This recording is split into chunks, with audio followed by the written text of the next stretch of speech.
We have tonight's guests are Mort, Sahl, and Rosalyn Drexler, a very unusual authoress, and critic John Simon, and Alice Playten, and we'll all be back with that. This is it. We'll be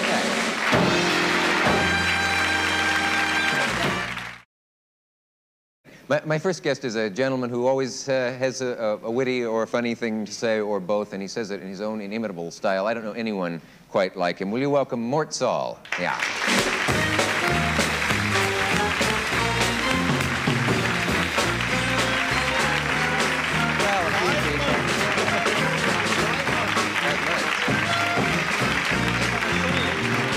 So long? Yes, greetings to all of you there. Yeah, I saw you 5 months ago here on the show. So long. And we had a very serious show that night with a dedicated actress. It was a dedicated actress who was worried about something.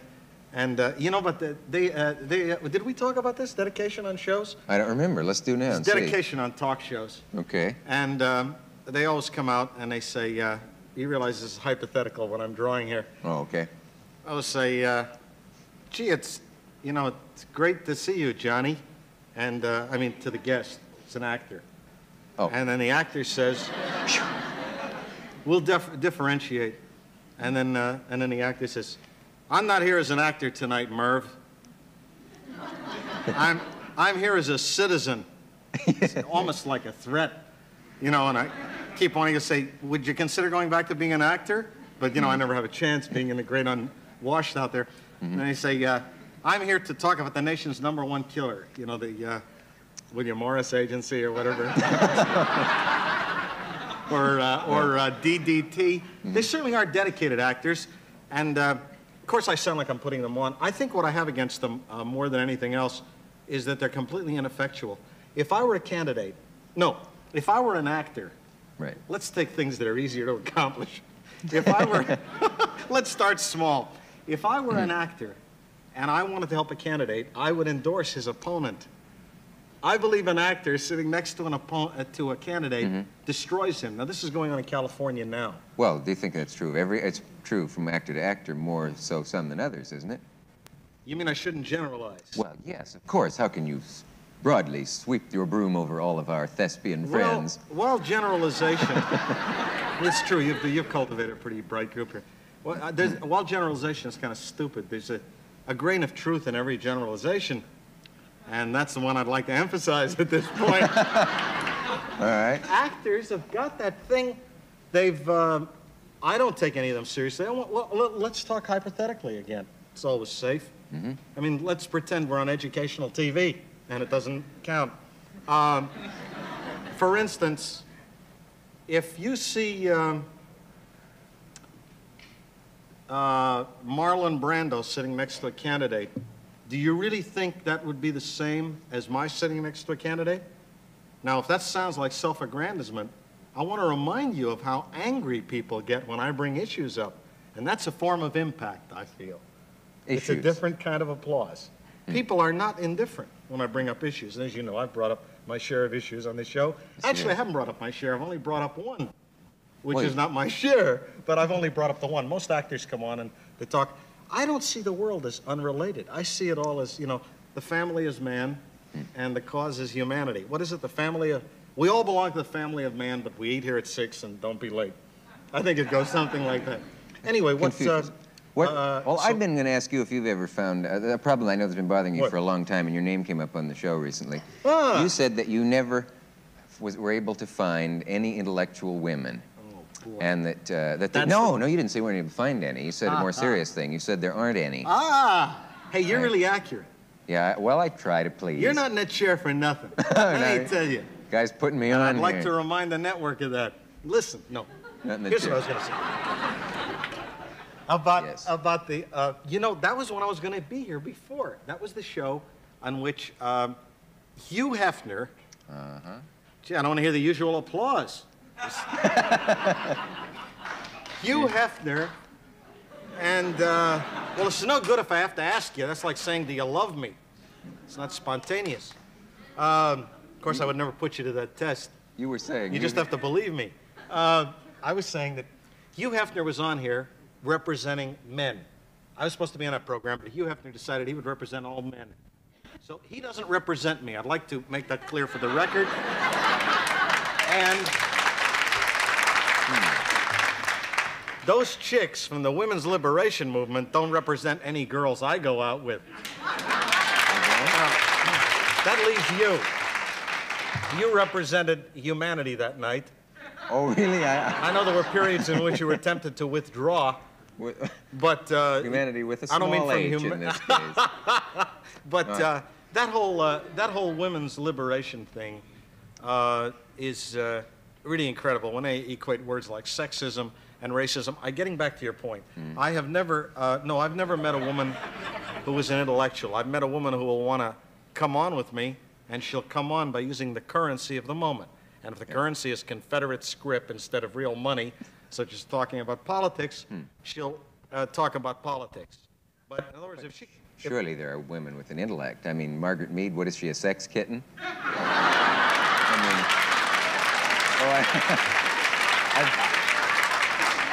I've fallen in stature in your eyes, I can see it. Why did you choose that example? I don't know. I could have said Hannah Arendt or Mary McCarthy or Helen Gurley Brown. I could have gone on and on. I don't know. Well, of course, to go beyond the value of the dolls, to extend our rationale here. I don't want a girl who will discuss Camus with me in front of the fireplace. I can do that with you. Well, that's true. And get a better discussion. I don't want that. I don't want that from them. All through that Women's Lib show that night, your line kept going through my head, and for my own safety, I did not use it. Some years back, you said a woman's place is in the stove, and I just decided not to. You got a better laugh with it than I did. I guess so. Wait a minute. Here is a. While the hissing is subsiding. They don't clean themselves, those stoves. Here's a word about Gatorade. I think I'll tell them that. What did you just say? Less Crane. Oh, we're back. Oh, are we back in the air? Yeah, we're on the air. I was just going to mention it. It's nice of you to sit in the same level with me. Les Crane used to sit above me. He had that high chair. I remember we'd all sit on the floor beneath him, you know, Pope Paul and the other guests on the show. But there are no intellectual women, huh? Yeah, there are no intellectual women. You know what the closest they come is this, that bright thing.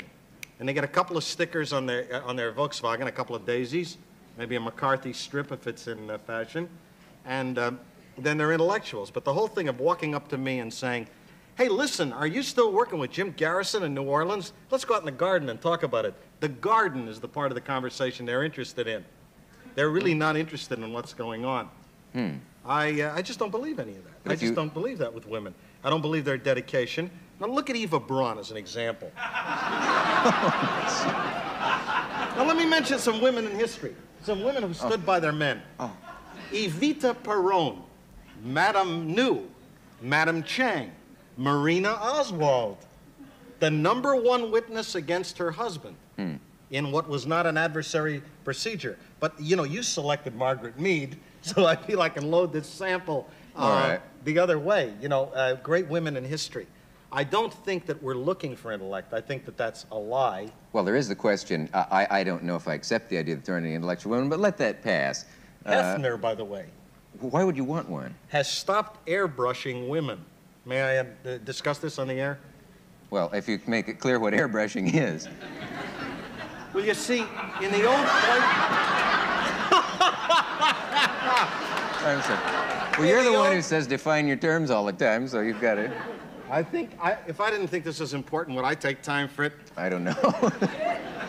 You realize that the network could put another news show in this, and then we'd have another one before 11 and after 11. No, you see, Hefner used to just show these women, and they would just terminate. And now he shows everything. In other words, he doesn't airbrush out.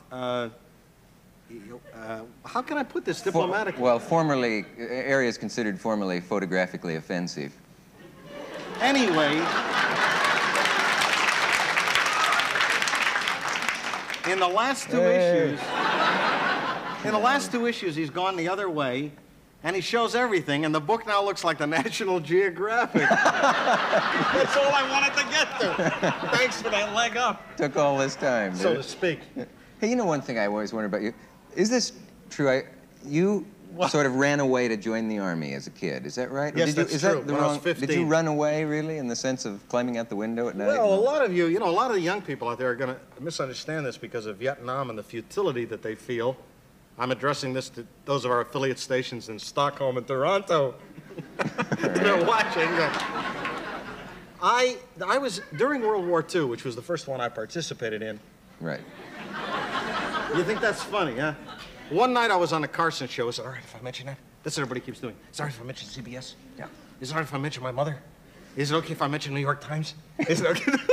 Anyway, feel free. In this, while they exercise no taste. One night on a Carson show, he introduced the master sergeant, and he says, "This man's a real hero. He's participated in every American war since World War II." Now, you can imagine what a description of this country that is. Not to speak of this guy, but to return to our point, and to lift the program back up. You're climbing down the ladder to... World War II, we had a paternal figure, Franklin D. Roosevelt. And my view was that if the old man was upset about things, they were worth being upset about. And we had leadership. And we believed we could alter the horizon, young people. And so at 15, I volunteered to be an aviation cadet. Now at 15, I weighed 118 pounds. My neck, my wings used to go all the way across my chest. My neck resembled a string going up to a balloon. And when I used to put on jump boots from the side, I looked like an L, you know, standing there. You know. And I did it for women. I thought, you know, girls would really be impressed. And girls take my arm when they go out with me and put their hand all the way around it. They go out with me, but I was an aviation cadet when I was 15. And my mother pulled me out of the Army. Then I went back in when I was 17. Now, your mother pulled you out. Did she have to go to where you were training and say, this boy lied about his age? Oh, she wrote a letter to Drew Pearson. That's the way you get things done in this country. And, no, we, actually, what happened was, it was a pretty good war all the way around. Worked out well. It ended up at Nuremberg, as you know. There was a trial there. But there wasn't enough time to trial the Nazis because the crimes were heinous and were endless because 54 million people died in World War II. So the chief prosecutor, Richard Nixon, just pronounced everyone guilty, and we took his word for it. No, let's go back to our point. Murmuring is... You see, you can really be provoked. That's a good sign. You're not indifferent. Would okay with me. Would you be talked into doing your thing for us when we come back? If Why you'll not? pardon It's the about expression, time. standing up and do what you do in a club? We'll see what happens. All right, we'll provoke you. We'll be back clubs? after a message from our local station.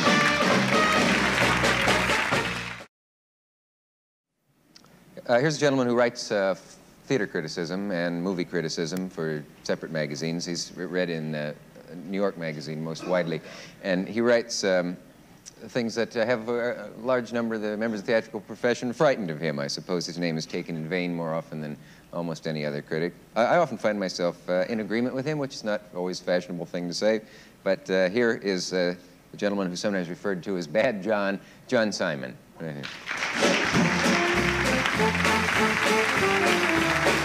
Sorry about that intro. Hello again, John. You know, are you still in search of an intellectual woman, or do I have you confused with someone else? No, as a matter of fact, I've known quite a few intellectual women in my life. Any actresses? Perhaps not, but I think that probably as many intellectual women as there are intellectual ex-nightclub comedians. Oh.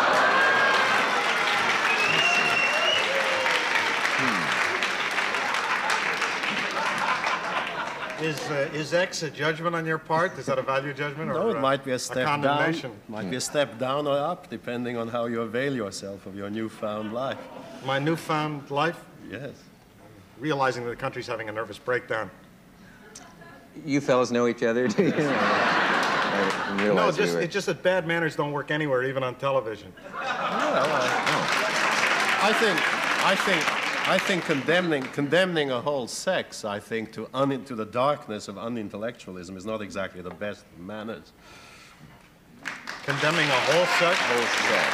Well, I don't know if it comes under the guise of manners, but of course we were talking about actresses, and it was somewhat segregated, and we didn't condemn Simone de Beauvoir.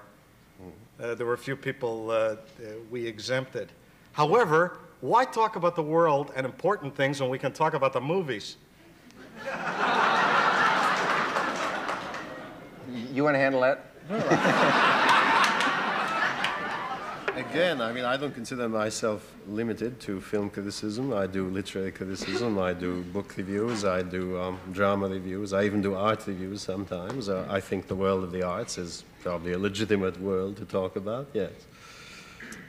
Movies can have something to do with life? Yeah, I can think of two. What? The Damned and Z and Willy Boy. I guess I thought of three. Yeah. I can think of three now. The Battle of Algiers, 4.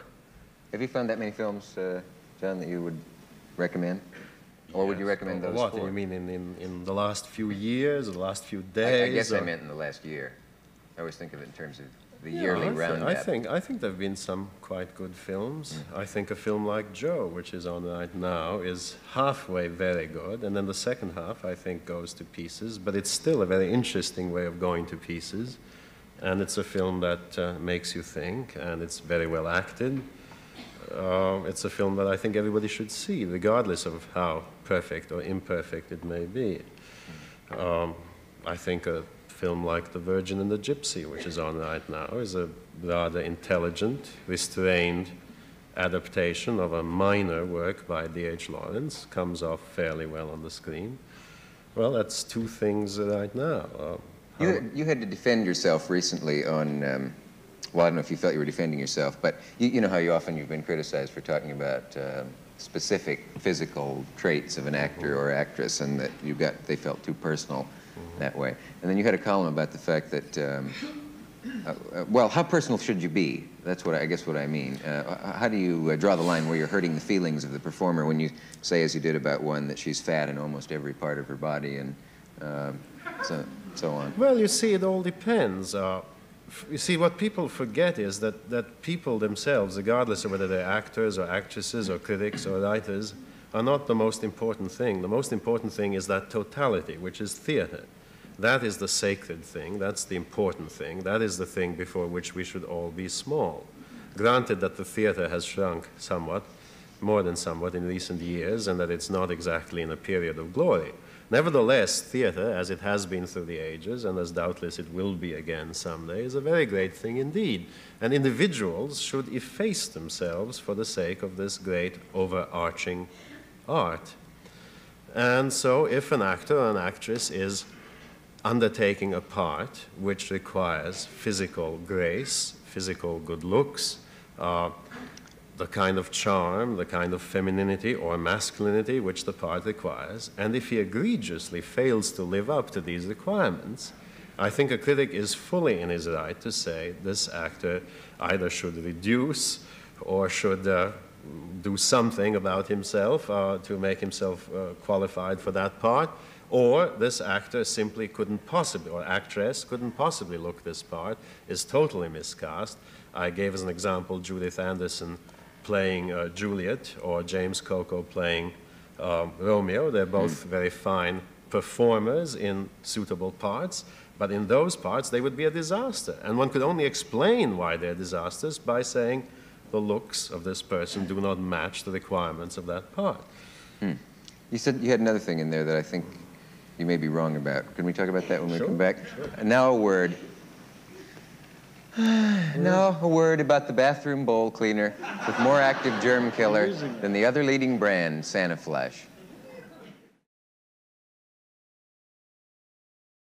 What are you chaps talking about during the break? I was just going to ask him, since he's defending women, how do you feel about homosexuals in the theater?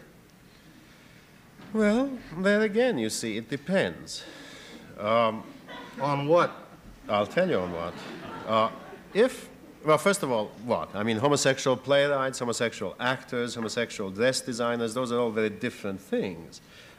Most of the costume designers, for example, are homosexual. It doesn't, in many cases, prevent them from being very good costume designers. Many of our most distinguished playwrights are homosexuals, and some of their plays are very good. Some of their plays are not so good. I think the problem is not whether an artist or a performer is a homosexual. Again, the problem is whether that homosexuality is used honestly, intelligently, and to the advantage of the matter at hand. For example, if a homosexual playwright writes a play about homosexuals, like Boys in the Band, which is a very decent play, serious, honest, respectable play. I don't know whether its author is homosexual, by the way, or not, but assuming, let's say, that he were. It's very well researched if he isn't. All right, well, whatever he is, it doesn't matter. If the play works, and if, let's say, he is one, I mean, then more power to him for having used something that he knows about and that he feels strongly about in turning it into a decent play. If, on the other hand, let's say a homosexual playwright, whoever he may be, writes a play that purports to be manifestly heterosexual and thereby falsifies the issue, thereby represents heterosexuals in a way in which they really do not behave, in which they do not think, if in fact he is using this heterosexual play to infiltrate it with some kind of peculiarly biased pro-homosexual propaganda of some sort, then I think it is not such a good thing. Could we speak less hypothetically and use some examples, if possible? It's a little hard to use examples because, unfortunately, we live in a country that is backward enough to have laws against adult consenting homosexuals practicing what they want to practice. Consequently, it is a criminal offense to be a practicing homosexual. Consequently, if you name someone as such, you are committing an act of libel. It is a most unfortunate state of affairs. I hope that England, having led the way, we shall do better in the future. Well, you know, before we make them sound like they're at halfway house, like it's a synonym, and trying to find their way back, I've never seen anybody poor who's a homosexual. They do very well. They indulge themselves. Well, I mean, what exactly are we saying? I mean, if you mean that they make a great deal of money in the arts, for one example. Well, why shouldn't they? If they have the talent, if they have the ability, if they have the wherewithal, why not? If they have the talent. Is it possible to have a piece of modern classical music performed if you're not established, if you're not in a homosexual community in America? Well... That's not a rhetorical question. It's just a question. You happen to have the answer. I'm not. Although I'm a critic of just about all the other arts, music happens to be the one I'm not a critic of, but I'm very fond of it, and I try to keep up with it, but I'm not terribly well versed about the underground dealings in the music world. I imagine that, though there are quite a few homosexual composers, I imagine it is possible to be a heterosexual composer and get performed, yes, if you have the talent. Do you have evidence of a conspiracy on the part of homosexuals to keep heterosexuals out? Yes. Is it in an envelope in your pocket? Good heavens! Wait a minute. It's a visual medium. Look, I would say that the whole problem is not whether we are keeping out this kind of or that kind of composers. I think the whole trouble in the music world is that there aren't enough good, serious composers of any sex going around. That is the problem. You seem to be saying during the break, in the part that I overheard, yes, that perhaps you agreed on that thing that you took Mort on about when you came out, or if you misunderstood it. I was telling Mort that if he meant that among actresses there are hardly any intellectuals, I suppose I would agree. But that goes for male actors, too. I know 2 male actors who might qualify as intellectuals, and I've met some very distinguished ones. Needless to say, it is not bad not to be an intellectual. There's absolutely nothing wrong with that. And there's certainly nothing wrong with an actor not being an intellectual, because it's not with the intellect that you act. You act with your emotions, you act with your experience of life, you act with your sensitivity to how other humans and indeed animals behave, which you observe and reproduce. And this has nothing to do with the intellect. In fact, a great many directors, for example, who tend to be intellectuals and who sometimes take on acting roles, act execrably because their intellect trips them up in their acting endeavors.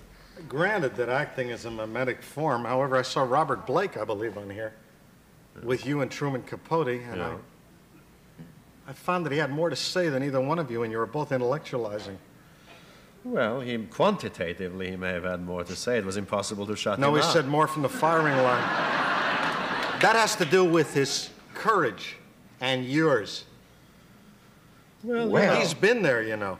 Been where? Where has he been? Well, look at his record of performance. He doesn't talk about it, he does it. I think that Cold Blood is pretty fair work. I think his work in A Connection in Los Angeles, he did the play out there, is outstanding. I think his work in Willy Boy is outstanding. You don't think so? No, I agree. I think he's quite a good actor. I wish to God he had stuck to acting instead of talking about a lot of things that he knows nothing about. He seemed to think you two didn't know what you were talking about.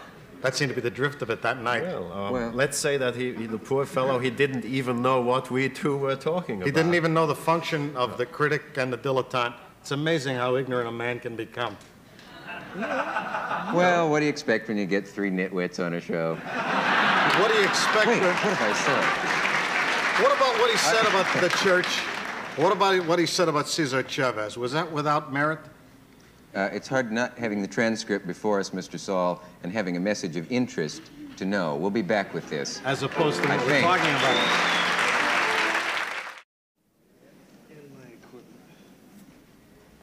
Well, isn't this lucky? We have an actress with us. My next guest is... See if she's against DDT. She's appearing in the off-Broadway musical, The Last Sweet Days of Isaac, and which I believe Mr. Simon liked. And she is also in an Alka-Seltzer commercial that people see a lot, and she's a very funny young lady and a bright one. Will you welcome Alice Playten, or not?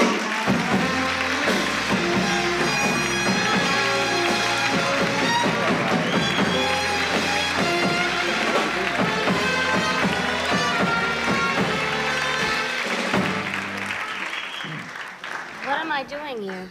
I don't know. It's up to you to defend your entire sex in the minutes allotted to us. What? Well, there's been certain aspersions cast. They can be first-class girls. They're just second-class guys. That's my only point. Oh, dear. Oh. They're great at what they do. Man, intuition, compassion, tenderness, insight. Fantastic. All of that.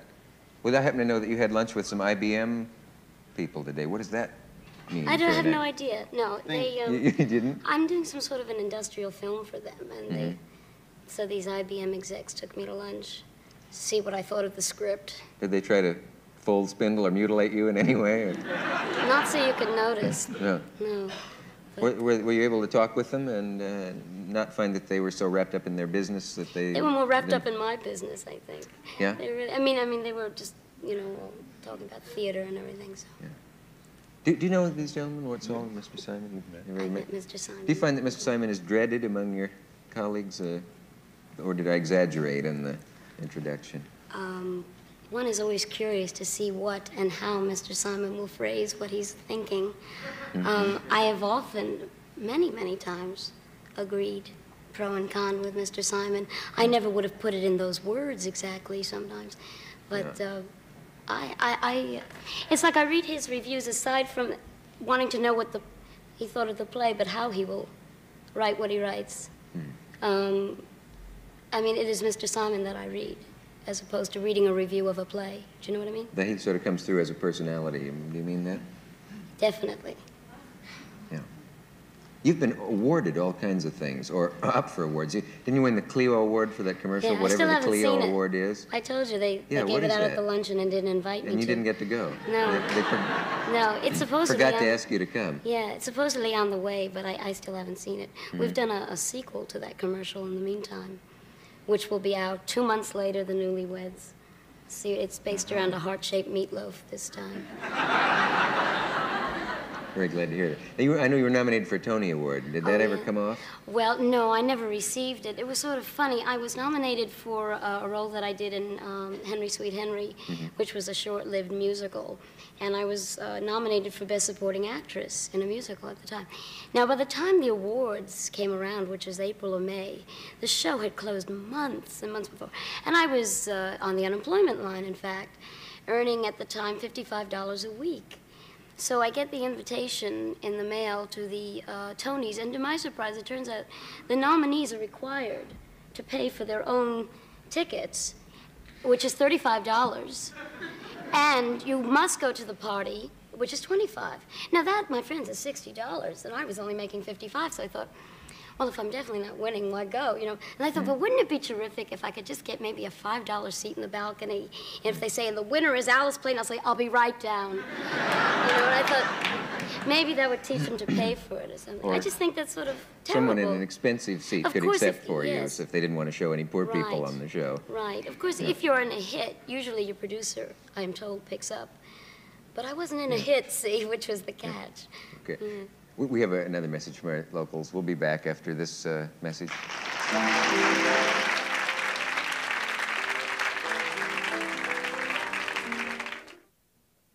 Would be interested in knowing what you just said. We came back. Well, we could say it again. Yes. You pointed out that... I did 31 network talk shows last year. That doesn't... different ones? 31 different talk shows. Isn't that incredible? Yes. That's including, you would like me to document this. I don't want to hear 31 names, no. 31 network talk shows. Geez, you flippant guys. I bet there's some things you take seriously, though. Just finish the sentence. Old Glory waving over a foreign country. Listen. Now, wait a minute. Does it deserve more? But lost me there. You were saying that we're quiet. I said I did 31 network talk shows in the calendar year 1969. That doesn't count Frost or any syndication. It also does not count Carson, because Carson is off limits, because we brought him the largest audience he ever had, 14 million men, with the author of this book about to be published by Putnam, by Jim Garrison, about how your president died and the men who did it. It's funny who winds up selling soap on a network, isn't it? We took that 9 million and blew it up to 14 million. 31 shows without that one. 31. Well, I don't know if I get the whole implication of that. I mean, were you barred from... The entire part of it? Were you barred from... Probably because he got 2,000 to 3,000 wires the next day accusing him of trying to keep the district attorney from speaking because he interrupted him 25 times in the first 17 minutes, which I'd call being a great MC. That's really handling your own show, isn't it? I think if you can get the guests not to talk at all, it's even better. Sometimes you can get them to stay home if you call them. But it's all right. Just out here doing my job, Dick. But you put me in an awkward situation. You asked me to say something from before. Yeah, about talking to the audience. Yeah, but whenever a guest in any sense knocks my competition, I feel a little uneasy about it. Well, would you like me to come off the hook? Yes, I think you should say something nice about my competition now. I can't take you off the hook that way. He has to take himself off the hook. When your basketball game is... To hell with him. Now, listen. It's too bad about it, you know, but there is a God. You got to settle with him. I hate to bring that as a network bulletin. No. You will probably tell us what his name is, too. I know what it is. I finally found out what it is, John. You have no sense of humor. Well, if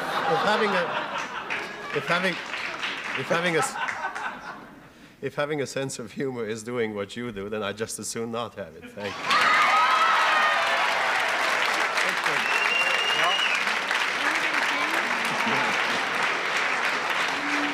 When you indict me, you indict those people who've been listening to it for 17 years. If you'd like to call them all morons, it's safe. They can't come down here and lynch you. I'm not calling anybody anything, but I think that you did something extremely humorless a minute ago when we were off camera. Which was what? Which was to say, okay, boy, if you want to take me on, but you'll be sorry. I consider that one of the most humorless remarks I've ever heard. You also swore at me. Why don't you tell them that? Well, that's not the point. The point is and anyone... you know that if you weren't on television, you get punched for swearing at people. Anyone who thinks that Unless you mix in a Third Avenue society where everybody talks the way and nobody hits. I didn't swear at you, by the way. Yes, you did swear at me. How did I swear at you? Would you like the word? I'm sure he wouldn't. I'd love it.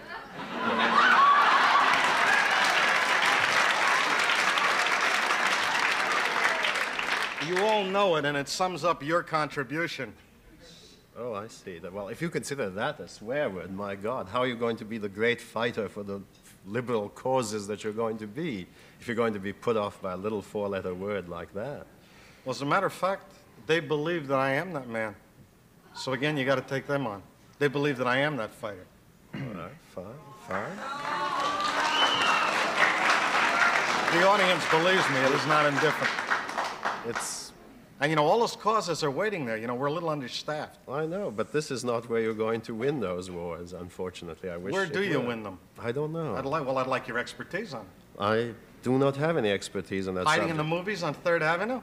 Well, if you're a film critic, I'm sorry you're disinterested. if you're a film critic, you don't hide in the movies, you work in the movies. Who made you a film critic? Who appointed you a film critic? The magazines that I write for, I guess. And the world outside? And the people? Look, if everyone were to do his job, if the film critics did their film criticism better, if the politicians did their politicking better, if the comedians did their comedianing better, I think it would be a perfectly okay world. Small hands, small feminine hands. I'm sorry to say that, unlike you, I don't measure the sense of a remark by the amount of applause it produces. That is not the kind of reaction or the kind of effect that I'm looking for. You evidently are. Sometimes as a performer, you know, it's nice to get a reaction from the audience. It's nice if one can get the audience to enact more liberal laws, for example. That would be by exerting pressure on their congressmen and on the judiciary and so on. That would be a great thing. But to get applause for bright remarks that we make here, it's not going to change You believe the world. it? You actually believe that these people will exert pressure on the congressman and the laws will change? If they did it long enough and steadily enough, yes. Groundswell of public opinion. Yes, absolutely. Do you indict them for not doing it? Because nothing's changed. Well, you see, who am I to cast the first stone? I haven't been all that unremiss about my political responsibilities, so I will not indict them, no. I wish they would do it. I wish I would do it. And I think we both fail, they and I. And probably you, too, in some ways. I fail? It's interesting, you know, Victor Lasky, in a book called JFK, The Man and the Myth, who was an executive, a fairly highly placed executive in the Republican Party, says that I am one of 5 men who elected John Kennedy president in this country. He said that. Nobody said it on television, so I know that doesn't make it truthful or official. But he said it in a book. That gives it a certain legitimacy.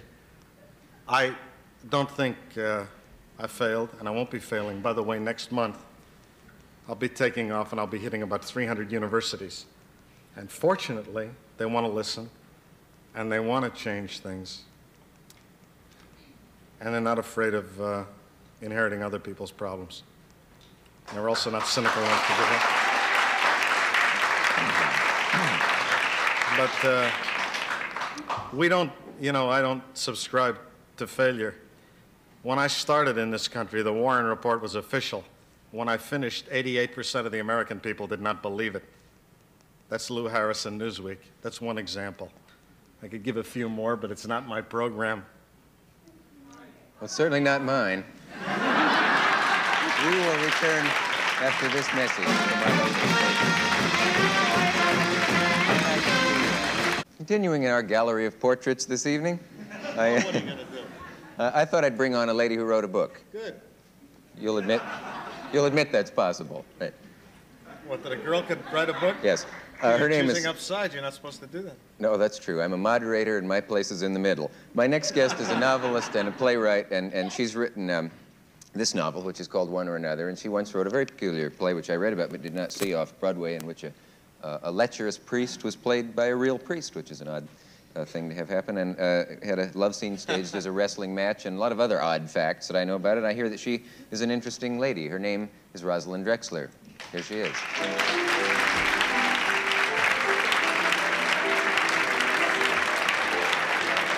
Hello, do you say Rosalyn or Rosalyn? I say Rosalyn, but everybody misspells it. Sometimes it's Roseline, Rosalyn, Rosalind, Rosalinda. It's a nice name to play with. I'm quitting after tonight. Yeah. No, you know, yes. I'm sorry. I was watching I'm the sorry whole thing. the way Alice Playten has been dominating the show here. Yeah, I have some things to say to Alice and some things to say to Mort, and I can't believe it. You have some things to say? Yeah, but you asked me some things first because I think maybe we should talk about one or another a little bit. What are the things you have to say to Mort and to Alice? Well, should I say it very well? I'll start with Mort because you're at the end. You said something about making love in front of a fire. Do you have to have it that romantic? And you know, a lot of people set fires to excite themselves. I mean, is this a prerequisite for you? Didn't I say, I know this is the good, back to the good old days in television, it's an hour ago. We got to review the show. I'll wait until, see what Ben Gross says. Check it out. It's my favorite newspaper. It's because I want to win public acclaim, play it safe. But to get back to your point, I said I could talking about Camus in front of a fireplace. Yeah. I never said anything about making love. Anyway, men or women. Talk about Camus in front of a fireplace? You just stay there because you want to get warm.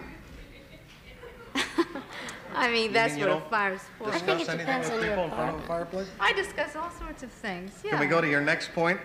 What's my next point? No, I was going to talk to Alice. No, I mean, See, now that depends what your apartment's like. Now, I have a one-room apartment with a fireplace. I do everything in front of my fireplace.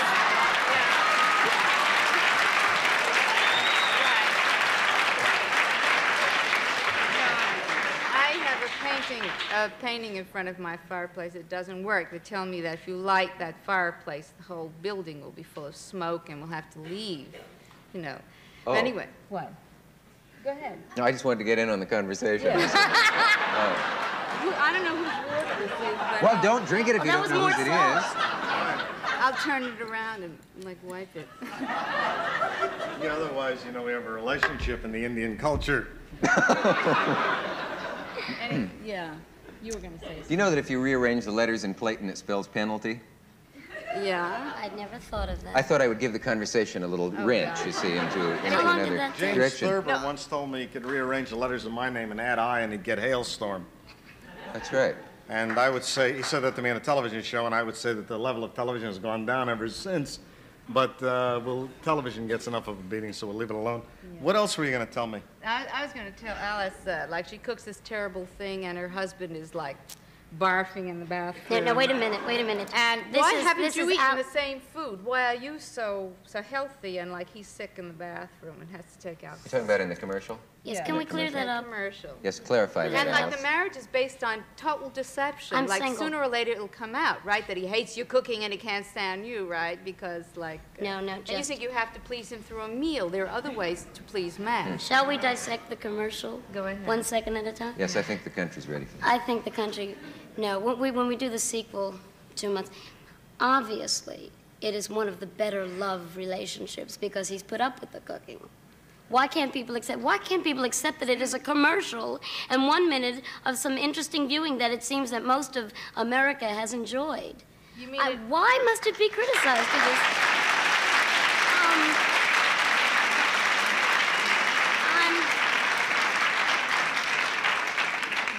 I really didn't hear that. Where do you all see yourselves in 5 years? Oh, God. Oh, Where do you see yourself in 5 years? In front of a fireplace, surely. Yeah. Very facile and very inaccurate. I'll either be in a detention camp or I'll be the Vice President of the United States, which, as you know, is better than being president in some circumstances. Where do you see yourself, Dick, in 5 years? Do you think about it? I never think about it. Ever? No, I never do. I'll go up to 3, but 5. Rosalyn, where do you see yourself in 5 Go years? up to 3 because somebody asked me to be a professor at some University of Rochester, and I couldn't commit myself for 3 whole years because I don't know what's going to happen. Rosalind, have you ever been a lady wrestler? Yeah, but let's not talk about that. It was just a way of getting close. I thought people would be startled at that question, but I happen to know that you were. I were, in know. fact, Everybody. a lady wrestler at Other some point. things have happened to me Yeah. besides that. You know, besides flying through the air and traveling throughout the United States. Like I just received a Guggenheim for playwriting. I received an OB, and I've had 3 books published, and well, things like that. I just thought But it's not as funny as wrestling, so, you know, like, I could be a weirdo, which, you know. Have you kept up? Have you kept up your painting, Rosalyn? Painting, I'm in collections of lots of museums. But are you still doing it? No, I can't do it right now. I can't do it because, like, it's a full-time thing. It's a whole life. Right now, I'm finishing another novel. I'm running a full-length play. It's a musical about a teenage rapist. And, well, I mean, you know, like anything. Shame we can't do a scene from it tonight, but we have a message from our local stations, and we'll be right back.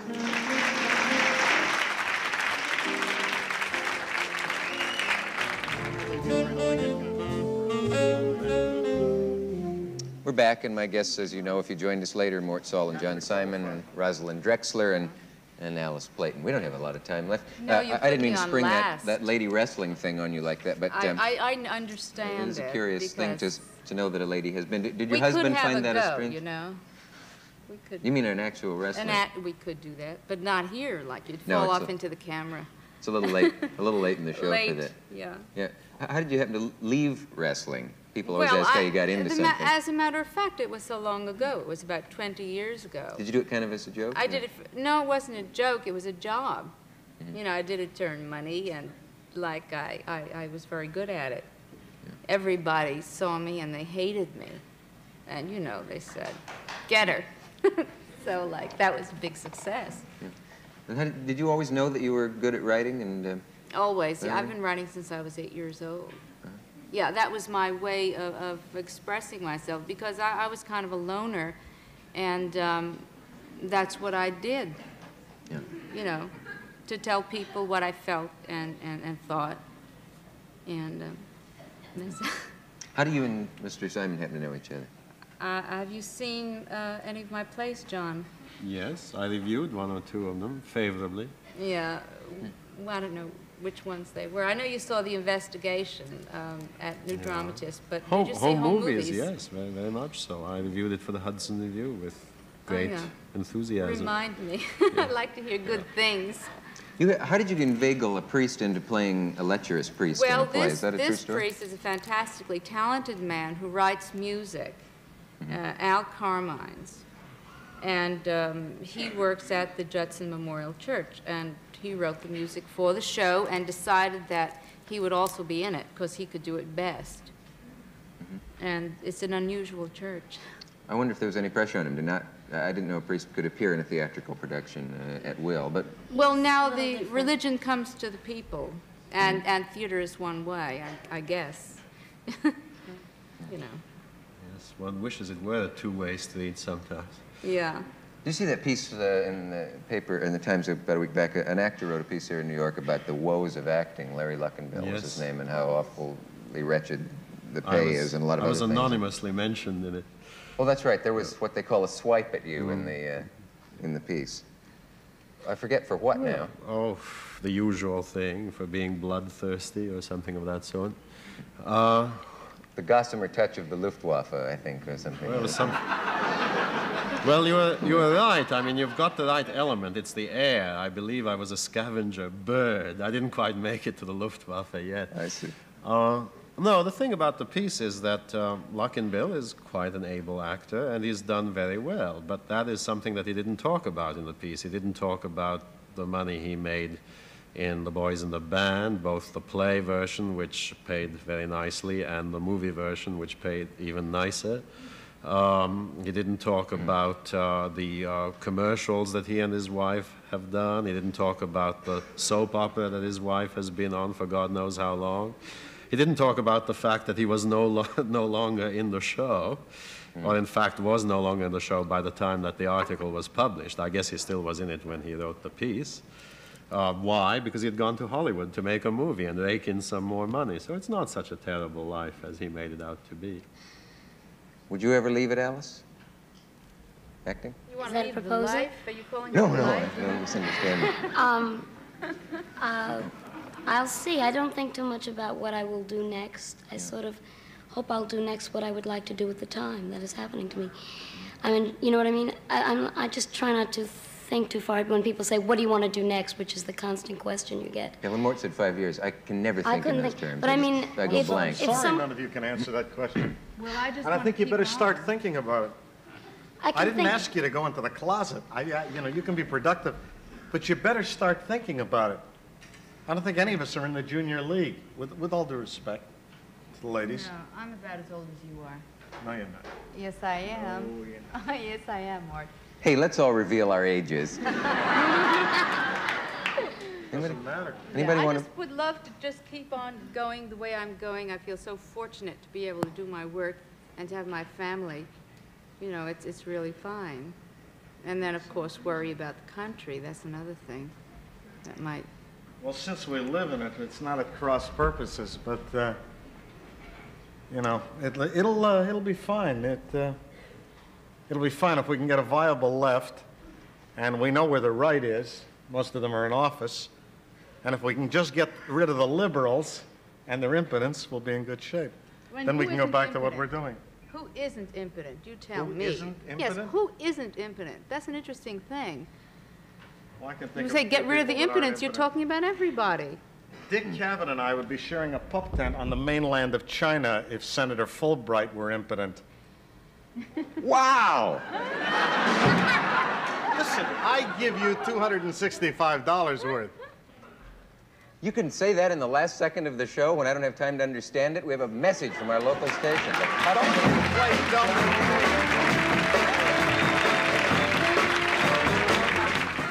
That's my cover. We're gonna go very fast. Rosalyn's book is called One or Another. We've run out of time. Tomorrow night's guests called and said they're not coming. We have Hans Conried, actually Gloria Steinem, Henry Grunwald, editor of Time, and Mrs. Dorothy Wisbeski, and 2 otters, and I think I could wrap this all up in a word by saying good night, everyone. We'll see you again.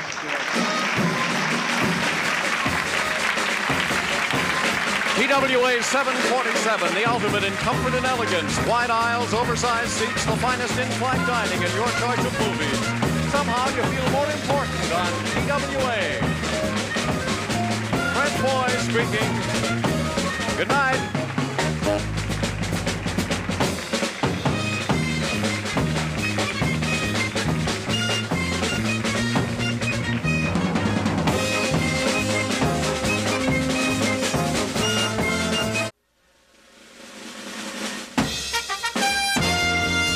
The Dick Cavett Show.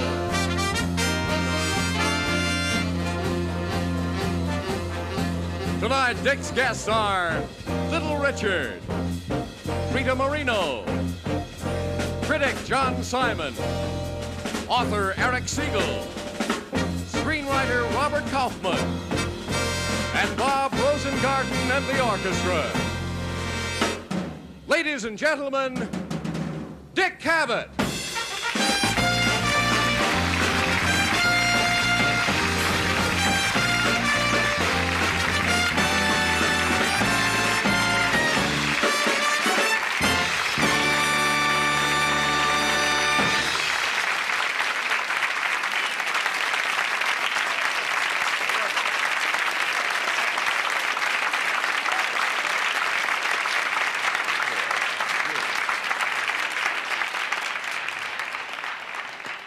Thank you and good evening.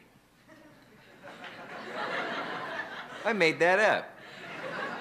Hey, here's some cards you wrote. I'll get right into them because I know how you like to hear your own questions or questions written by people very much like you, if not your own. What did Bobby Rosengarten give you for Christmas? I haven't told this. He gave me a gift certificate to Slappy Jack's surplus store. It was the nicest thing I've ever had. Are you sorry that Mike Muskopf and Jerry Collins couldn't come today? Yes. How will I get through the show? Who are they? Oh. If you had your way, who would you send to Congress from New York in 1971? Johnny Carson. Are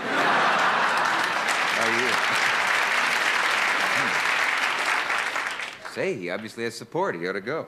Dear Mr. Cavett, are you aware of the fact that every time my friend and I come to the show, the chandelier in the balcony gets lower and lower? Actually, you're getting higher and higher. That's what it is. It's an optical illusion. Is Erich Segal related to Bugsy Siegel, who was killed in a gangland shooting 20 years ago? Yes, but they're no longer close. Dear sir, I'm a pantomime artist. Oh, good. I am as good as Marcel Marceau, who was on your show. May I come up on stage and audition for you? Actually, call me and we'll audition you over the phone.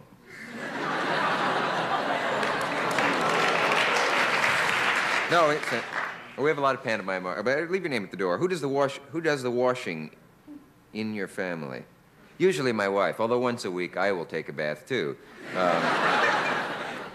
Thanks for these questions are too deep for me. Dear Dick, do you know that the pretzel man claims to be your illegitimate son? James Toohey.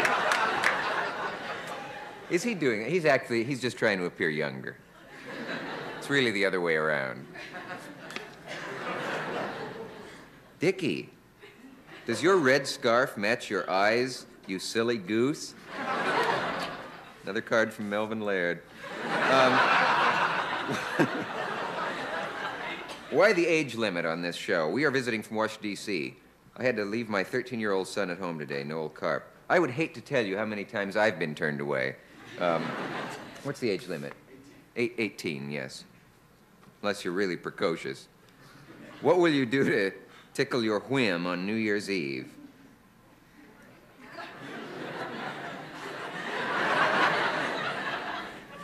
Who asked me that? What would you do to tickle your whim on New Year's? Tom Baker, Cornell University. That figures. I'll wear a feathered leotard. I don't know what you're talking about. Why don't you show the audience like Johnny, what's his name, does? Because Johnny's a swell guy and I'm a creep.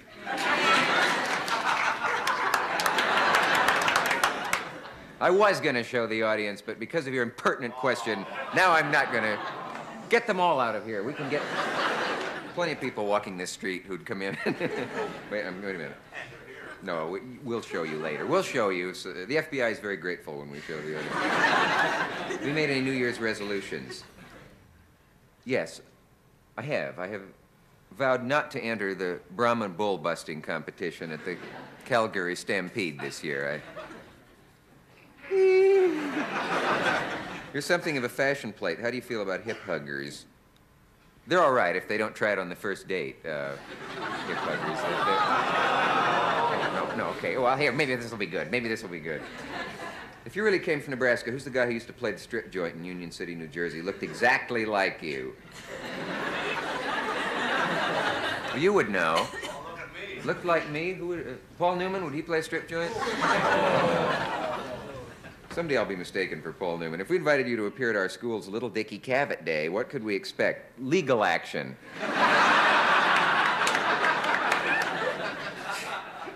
Do people in this neighborhood take your insulting humor lying down?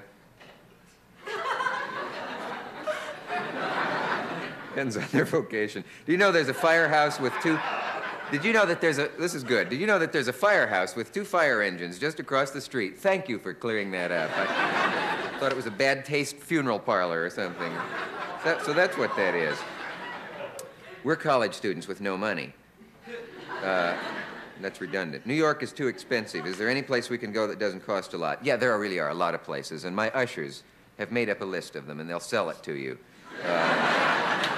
I can do occult and ESP readings, predict the future, forecast sport events, and the stock market, read people's thoughts. May I be on your program to show the world my abilities? If you're what you say you are, you should actually know the answer to that already. Let's see, where are they in there? What did the girls on Broadway give you for Christmas? A wide berth. That isn't good either, is it? I heard on TV that after Governor Maddox walked out, you followed him out on the street and begged him to come back, but he refused. Is this true? Maureen. This was reported, and that was relatively accurate. I did go out on the street. It was during a commercial, but I had to. He was wearing my overcoat. Listen, we'll be back with Little Richard, Rita Moreno.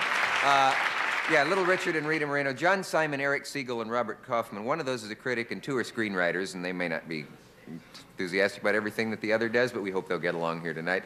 And now here is a message that should make your taste buds smack their lips. We'll be back.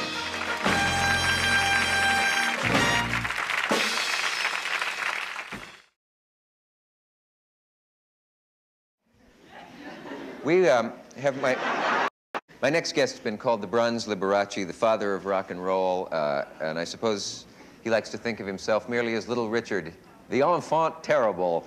He is quite an astonishing performer and a pioneer in this musical field. We welcome, please, the remarkable Little Richard.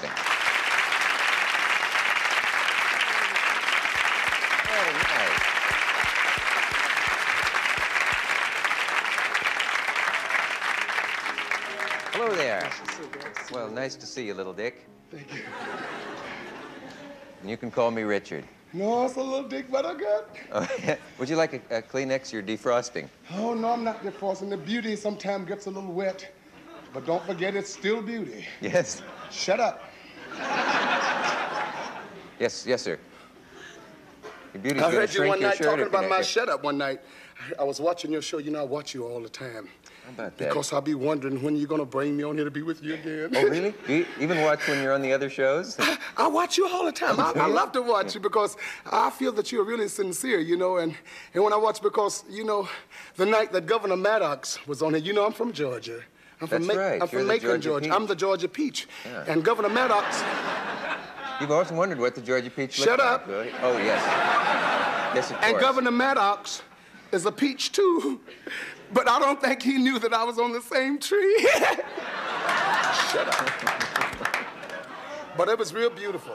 While we're all shutting up, we'll be back after this message of interest, I believe. One of us is Little Richard. Do you call yourself Little Richard in Europe, or do you become Petite Richard, or Kleine Dick, or what do they call you over in Europe? I'm really all of them. Do they all call you by? Over in England, you know, England is one of my big territories where the people really love my music. Yeah. You know, the Good Golly Miss Molly, Long Tall Sally, Tutti Frutti, Rip It Up Lucille, Keep It Knocking, But You Can't Come In, The Girl Can't Help It. Yeah. When we go to England, it's just like 1956. Like 30,000 kids, 40,000 kids at the airport just screaming, "Oh, the beauty!" Yeah. Oh, here comes the beauty. And I'll be just walking, and you know, I feel it. Because I know I like them because they tell the truth. Yeah. See, there it's safe so many to say people that won't admit this, you know, that when you are beautiful, you can't help it. You know, I've been pretty all my life. Yes. And when I was a little baby, I was pretty. I can imagine. You don't have any pictures on you, do you? Shut up. Oh, yes, of course. Yes, I have a picture when I was a little baby, Dick. I was in a big bowl, a big white bowl. Can't you imagine a big, black, beautiful, red baby in a bowl? Yes. Yes, I can. Wait a minute, let me change the subject. But you would admit, I think, that you are the greatest still, with capital T and a capital G. Does everybody admit that? Do the Beatles admit it? Yes, Does they James do. Brown admit it? Yes. Does Mike Douglas admit it? Yes, he does. And Merv Griffin do too. Do the Lennon sisters admit to Shut up. Anybody? Yes, the Beatles, see, I gave the Beatles their start. In 1962, I went to Europe. A lot of people still don't know that. Yes, it hasn't been publicized like it should. You know, being Jewish sometimes... What? Being Jewish, sometimes, you know, they don't get it out right. You know, I'm a Jew, you know. My last name is Penniman. It used to be Goldsboro. Really? Yeah, you can't tell that I'm Jewish. Do I seem surprised? The only difference, I just have a suntan, that's all. Ah. People never know how to take you, Little Richard. I don't want them to take me. just look at me. Yeah. You seem to be up for grabs. What's a good straight rock and roll singer like you doing in a freaky place like the Electric Circus? Oh, it's not a freaky place. Well, it's sort of got a lot of... It's the same class as the Copacabana. Oh, is it? It is. It's no difference. Mm-hmm. The Copacabana, they have the cabana and the coke, and down there they have the Electra, which means it lifts your spirit quicker. I think that I don't consider as you know, class. Like some people say, well, this club is class because they have white tablecloths and people have on tuxedos and their bow ties, and then you go to the Electric Circus and people wear what they feel. Mm-hmm. I like the Electric Circus because people are real. You know, they don't have on a suit that they wish they could take off and shoes that they wish they had never put on. You know. And I think that Be it large or small, do it well or not at all. Let it all hang out. I was afraid you'd never get to that. If it can't hang, just pull it. You're a bit of a philosopher, aren't you? No, I'm just a showman. But let me say this about the Beatles. All right. I took the Beatles on this tour. They was making $50 a week a person. God bless the Beatles, and he did. I used to have to buy their steaks every day when we had steak. Yeah. John Leonard would come up and make all these big bills, and I had to pay them. I had the Beatles, I had Jerry and the Pacemakers, and a group called the Swingin' Blue Jeans. I had Mick Jagger and the Rolling Stones. He made his first tour. Nobody never heard of these people. Do these people send you a Christmas card? They send me more than Christmas cards. They're my friends. You know, I really don't want anything from them. All I want them to do is to spread what they got from me. Mm-hmm. You know, God gave it to me, and they got it from me, so just carry the good word over the world, that's all. I don't want nothing. I just want them to do what's right. Like James Brown, he was my singer in my band. He was with me. Yeah. Joe Tex was my singer. Otis Reddings. Jimi Hendrix was my guitar player for 4 years. But you never hear about all of this from me. You know, everybody said, well, what did he do? I did it all, but then nobody know nothing about it. I wish I could do that. And that's where it happened. When you're Jewish, they do you like that.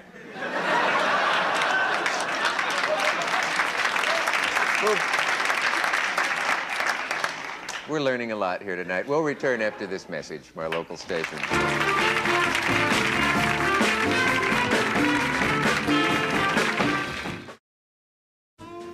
This is little Richard. I'm about to introduce Rita Moreno, but before the show, you must tell me where you and Rosengarten buy those clothes. My next guest won an Academy Award for her role in, did she win an Academy Award for West Side Story, or am I making that up? Yeah, Rita Moreno did, sure. I won one, too. Nobody never talk about it. No? I got mine in Macon. You got yours in Macon? I won an award in Macon. What was it for? For doing everything I've done. Oh. Terrific. I thought you were trapping me into a riddle or something there about what you did in Macon or what you made in Bacon. You got to go to my hometown. You got to see Macon. I'll be here. Okay. Okay. Will the welcome mat be out? Richard? Knew I'd catch you.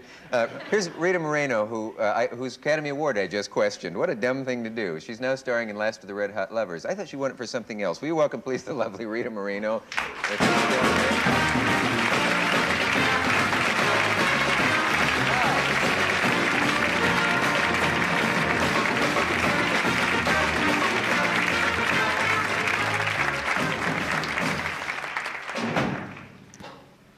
Don't I look calm and relaxed? You certainly do, especially since I just had such a mad dash here from my theater where I'm doing Last of the Red Hot Lovers.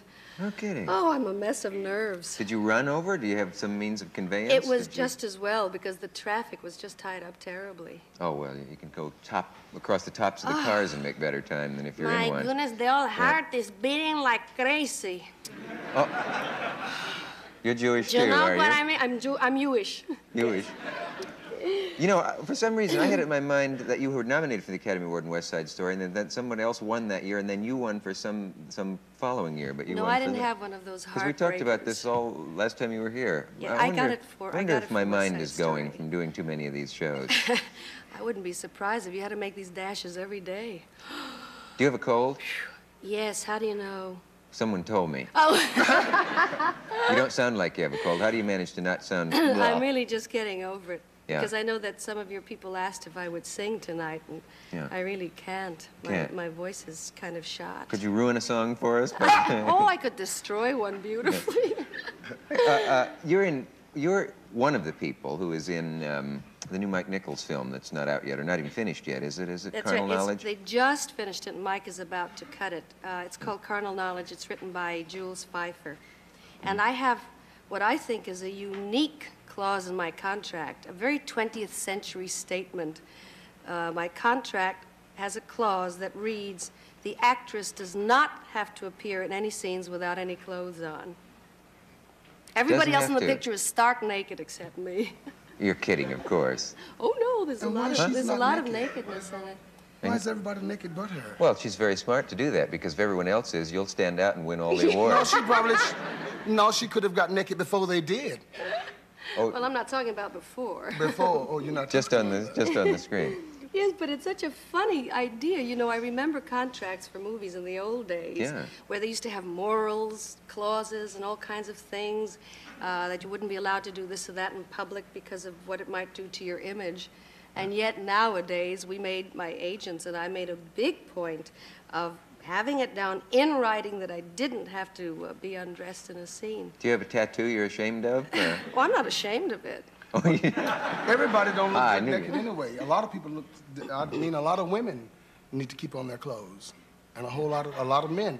I think it was nice that you kept on your clothes. I think it was great. I don't think you should have kept them off. Take off your clothes, because some people, you know, you're very small. What is this man trying to tell me? No, I'm just saying that you're a little piece of leather, but you're well put together. Oh, all right. Shut up. We're all shutting up today. I heard that you guys am petite. You are very much. You're very, you are very much. Richard? Petite but proud. PP. Richard. That's what we used to do in school. School teachers used to do that. Well, I haven't been to school in so long, and he haven't either. Yeah, that's true. Hey, I heard you were getting some peculiar mail, and I was told to ask you that, and that by a spy, actually. Mail. Well, I've had several pieces of peculiar mail. On my birthday this month, I got a telegram from a cousin whom I haven't seen for at least 20 years, whom I didn't even know still existed. And it was on my birthday I received the wire, and it said, "Dearest Rita, send $20,000 immediately. Letter follows. Love, Tony."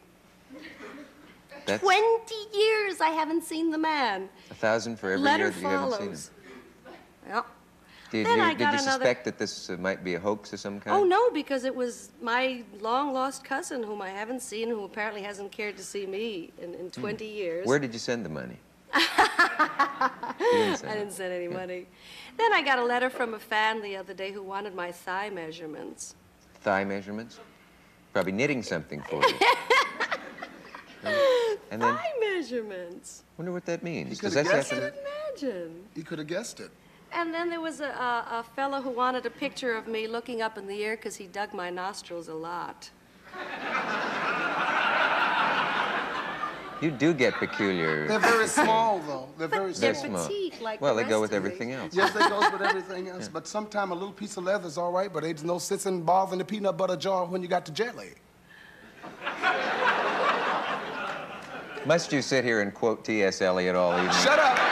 We have a message. We have a station break, I mean. That's we'll from be Lester right Maddox's back. diary. Don't forget it. Well, it sounds strange for me to say live, because you're seeing the show now, and we're doing it now. Actually, although we usually tape a few hours before airtime, but for New Year's Eve, we will be doing it then. Not taping it then, doing it then. Right? Right.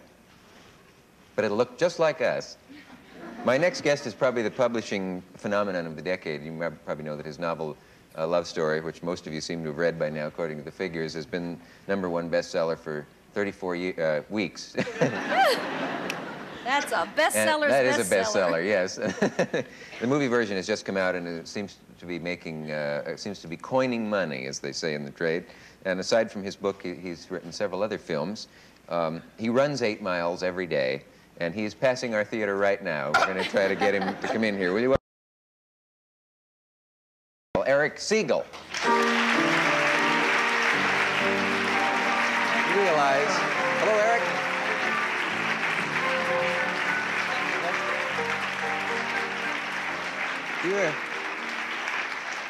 You realize my introduction was as long as your book? It was practically, that's right. practically or a chapter anyway. My dream is to accumulate enough publications and credits so that I can fill a 90-minute hour with 89 minutes of somebody's introduction and just a hello. And then you come out at the end. I'm working on it. And backstage you could finish a novel probably. Right. The speed you work, it's incredible. I mean, the amount of things you do. Don't sleep. You're always called a dynamo, and you say you don't sleep, and I would like to know now, in front of everybody, exactly what you mean by not sleeping. Because everybody sleeps. No, but for example, the night before I teach at Yale, I mean, the best time to prepare a lecture is from about 2 in the morning till 6 in the morning. Yeah. And then then I do sleep a little bit, say from 6 to 8. You mean with 2 hours sleep you can awaken refreshed? Not refreshed. I mean, it takes a lot of coffee to get you up. He faints a lot. You have something more than coffee, too. What you put in it?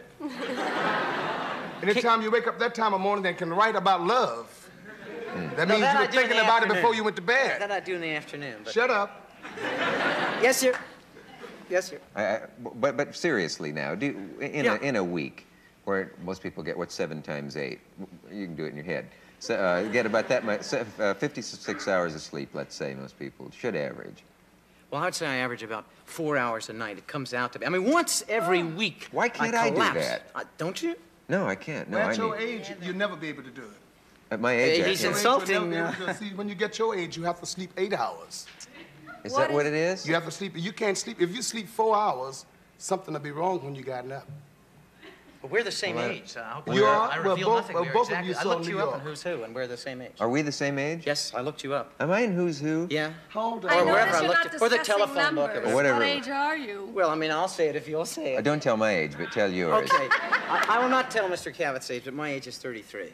Oh, my God. 33 and a third, like the record, you know, I spin. You're spinning all the time. I didn't know that. 33.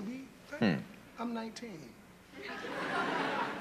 Do you, speaking of age, Yes, sir. What was is there any chance you'll retire? You've done just about most of what everybody does in a career now. You have a film, you have a big successful film. You've got the book, it's one of the bestsellers. By the way, is there going to be a sequel to Love Story? I know you've been asked, but is there any chance? I hope not. I hope nobody tries to write a sequel to Love Story. The publisher must be pleading with you to do one.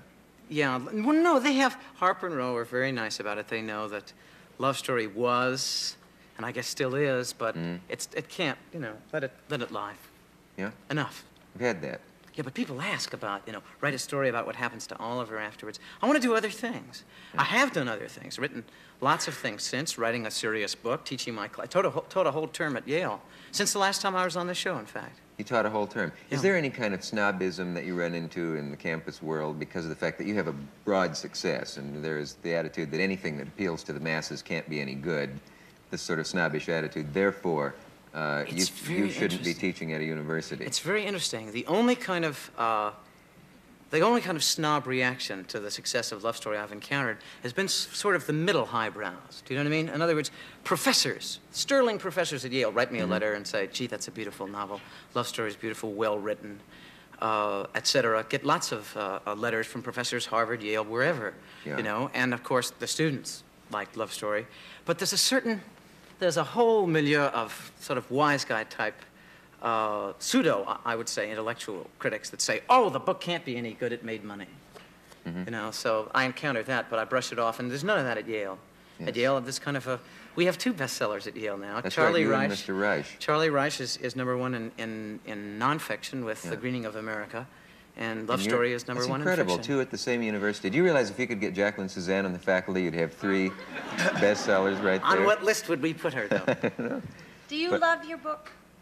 Yes, frankly. I mean, I do. I still read Love Story now and then. There are parts of it that I still read and enjoy. Of course, I know what happens at the end, but I still enjoy it. Do you love your book, you said? Yes, well, I really wanted to know. You know, authors so often come on television shows and talk about their work. And I've known a few who really weren't that proud of what they had done, but they wanted it to make money and they wanted to plug it. So I've always wanted to know, do they really like what they've written? I honestly do. It's a legitimate question. You won't tell me backstage. I don't have good taste, perhaps, but I do like it. Ah, you made an excuse. Shut up. You asked me whether I've been trying to get in a long time. Y'all keeping me out. Yes, Richard hasn't had a chance to speak. Let me say something. My Lord. Y'all just taking over the whole show. Let me speak. Well, I don't believe that a person can write about love. I don't believe that nobody can really, this is my belief. I don't believe that love is something that you just have to do it as you feel it. And I don't believe you can really write about it. I've always believed that from a kid. My mother disagreed with me. But I don't believe that you can write about it because everybody feels a different way about it. And you can't say that this person is not right or that person's not right. You do it the way that you feel. And just because you feel that you're supposed to shut up. No, I will not. Listen, you're talking to a she won't shut up. girl. But then you're and you're not talking going to get away with you're this. talking to a Georgia peach. Just a minute. You're talking to a Georgia Let's talk about something, Eric.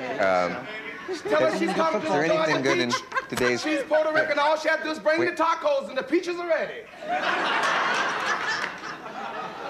I'm simply saying that a person can write about love as he feels about it. Why That's what I said. One view. That's what I said. That's what I said. I said I don't No, think that it's one not person what you can said at write. all. That's not I what said I you don't think said. that a person can write about it. Oh. But because each person feels it different. Ah. Feels it different. The way I feel it, now I feel it the way I feel it. I don't believe nobody else feel it nowhere like I feel it. I got my own way. Sometimes I sit down and I'll be watching, watching, and watching, and my big toe just shoot up in my boots. But I think that you do.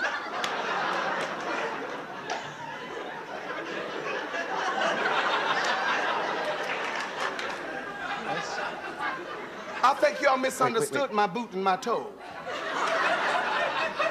I think Wait a you minute, need I your have own a- talk show. Oh, I do need it. He has it already. It's yes.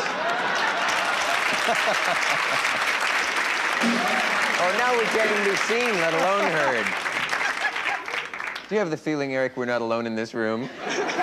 Wait a minute. We were talking about, you were talking about Mr. Reich, or Reich. I mean, he says Reich, doesn't he? Reich. Now, he's a celebrity in a Reich, sense, as it were, yeah. the fourth Reich, because of his book, and you're a celebrity because of yours, but he doesn't go anywhere, I read. He doesn't like all the attendant trappings of celebrity. That's but really true. you can enjoy a literary That's tea really or an true. opening night, or what's the difference The other between day, when the New York Times came to photograph Charlie Reich at Yale, he saw them coming, and the Stiles, we're both in Ezra Stiles College at Yale, too. Have we mentioned that he just- wrote The Greening of America? I Yeah. guess we have, okay. A very interesting book, fascinating. And when Charlie Reich, they wanted to photograph him talking to students, which is all he talks to, Yeah. you know, students, because he's really involved with them. He saw them coming. He snuck out the back door through the kitchen. He just didn't want the publicity attendant on being a bestseller, and I frankly confess that I enjoy it. I heard that like one article about him said that at a time a professor passed him coming the other way and gave him a thumbs down. I know which signal that professor it he's not- was, yeah, but that's Yeah? that's okay because Well, Charlie, sure, you can- Charlie was in The Greening of America was very optimistic as far as what the younger generation has to offer in terms of its values, and for that matter, so am I, and in a fictional sense. And bravo for Charlie, and bravo for the Yale professor who put his thumbs down, because he wasn't thumbs down for Charlie Reich And as a bravo man. for Little Richard. Absolutely, sure. Shut up. Now, sorry.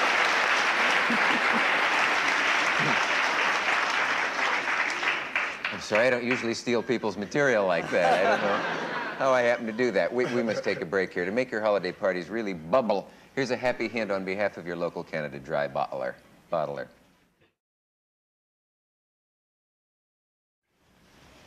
Calgon bath oil beads made to leave you feeling soft as an early morning dew. My box is near my tub. That's why I don't happen to have it here. My next guest is certainly one of the more vocal critics here in New York. Caustic is a word that's often applied to him. He writes theatrical criticism for New York Magazine and for The New Leader. He writes film criticism for the one and theater for the other. And he calls them as he sees them. He cannot be cornered out of his opinions. He's endeared himself recently to punsters by saying of a performance by Norman Wisdom, the English comedian, "If this is Norman Wisdom, I'll take Saxon Folly." Whoa! Would you welcome, please, anyway, John Simon. Yeah.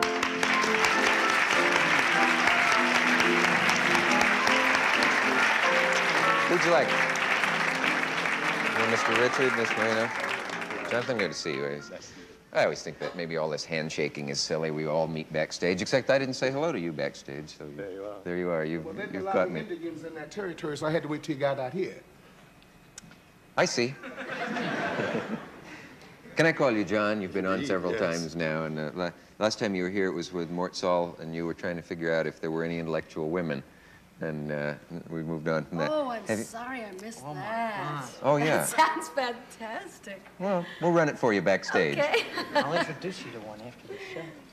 You know some? What was the outcome? Yes or no? Was it a draw? Do you remember?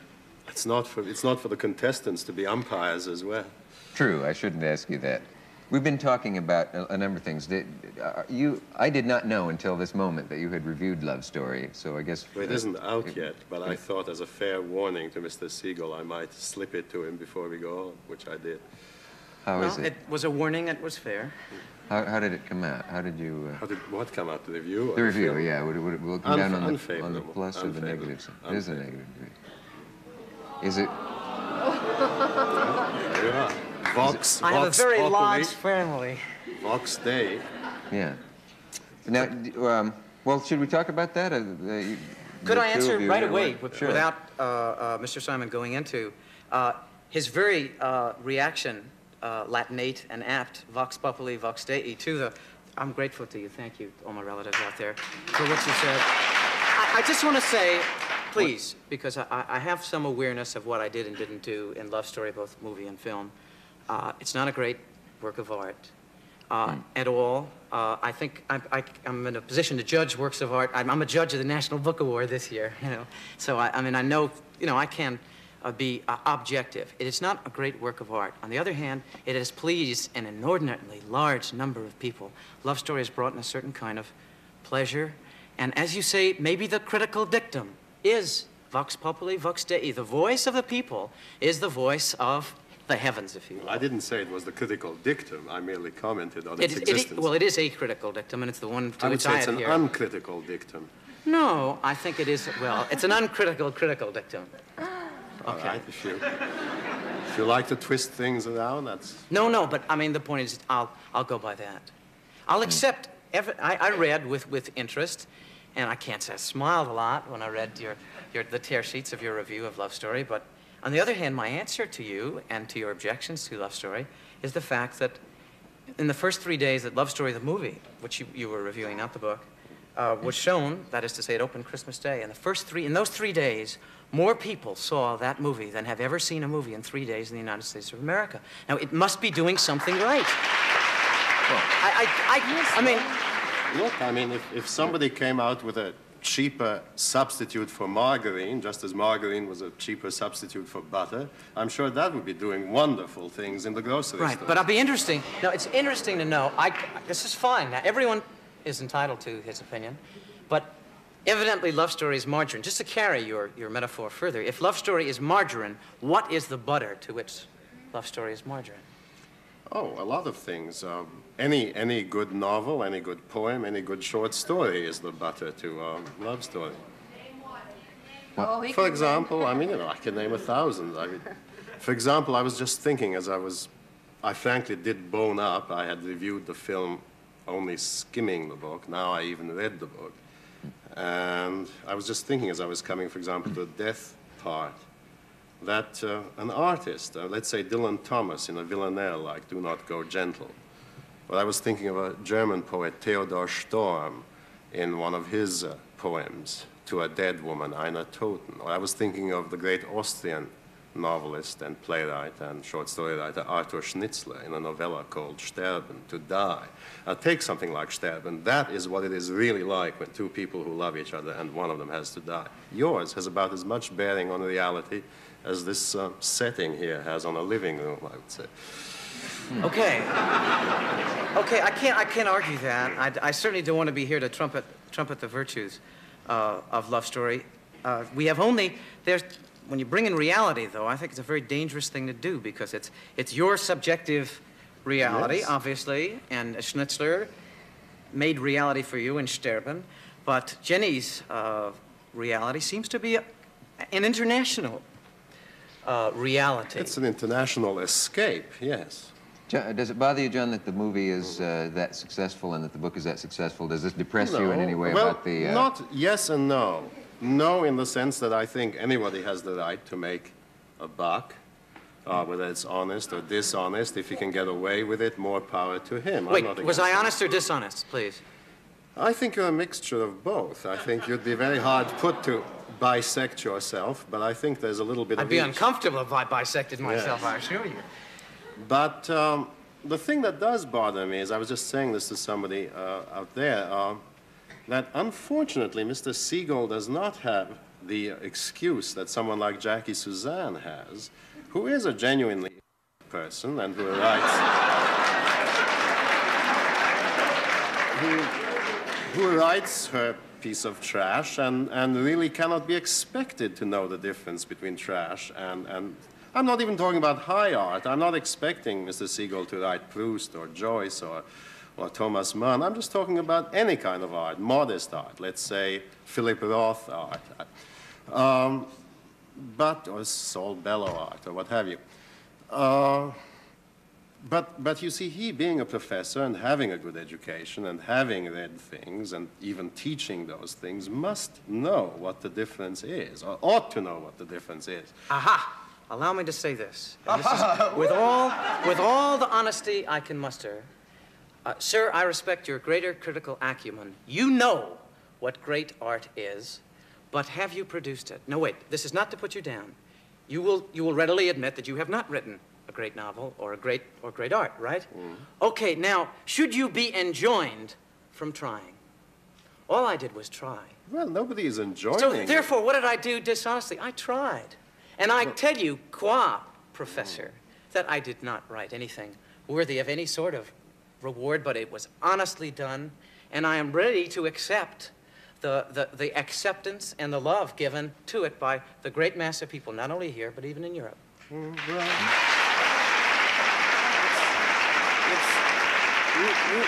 you have a choice. You have a choice, Mr. Segal. You can elect to be a knave, or you can elect to be a fool. You have chosen the latter, deluded by your own lack of talent. Very well. Go ahead. No, wait a minute. We have a. Did you get anything for Christmas, John?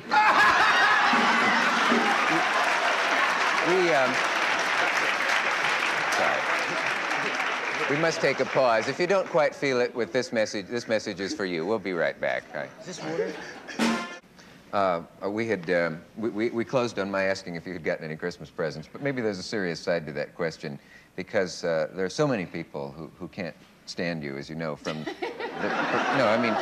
fact that you have written what they think is unfair criticism of them personally in reviews. I can say I guess I always ask you this, don't I? I can say in my defense that at least I'm not deluded about what I'm doing. I know that being a critic and calling it truly as you see it is not going to make you friends, and therefore I don't expect any friends. Excuse me, I have a few of them anyway. Oh, sorry. Yes, of course. I have a question I've been wanting to ask somebody like you, or Martin Gottfried. I'm speaking of the critics who are known for being extremely critical.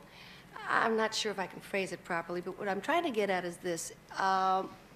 Given the kind of standards that we have in much of American theater, I'm not speaking of all of it, but much of it, do you think there is a place for your kind of criticism?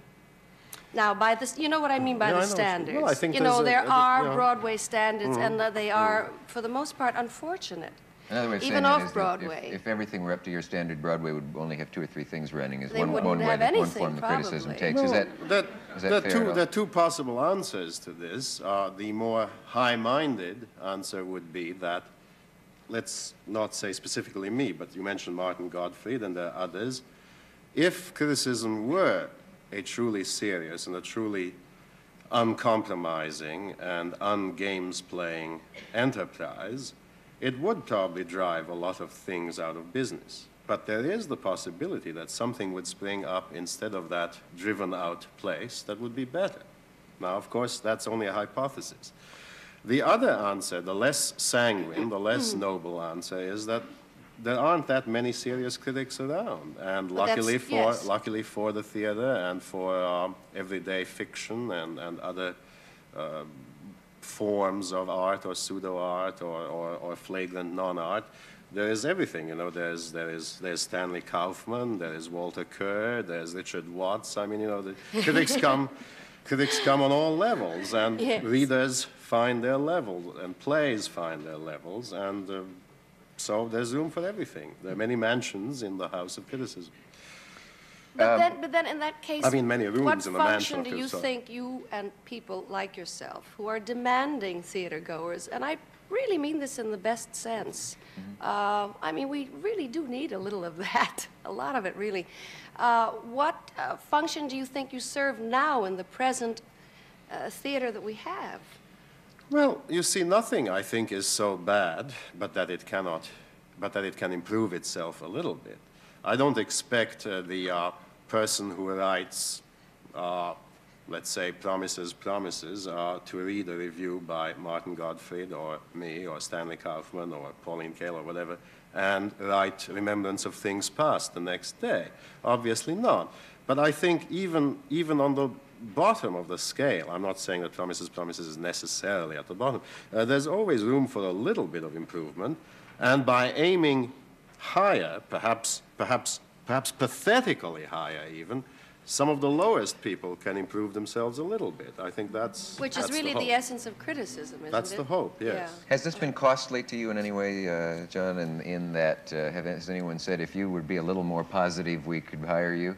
Give you a Christmas present. Well, you see, nobody ever says this.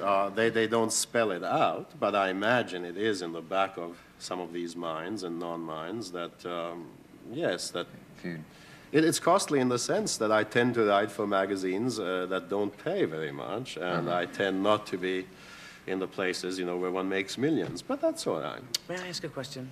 Yeah. About the history of literature, and this is, you know, not anyone's PhD orals open again, but I've wondered if we can look back at the whole history of literature and see any instance in which criticism really functioned constructively to improve art. I wonder.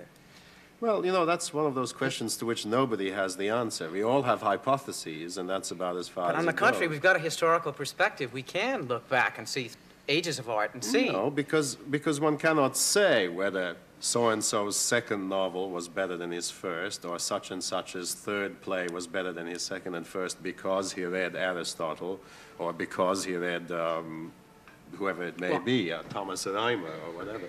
Didn't you say there are no statistics available on this matter.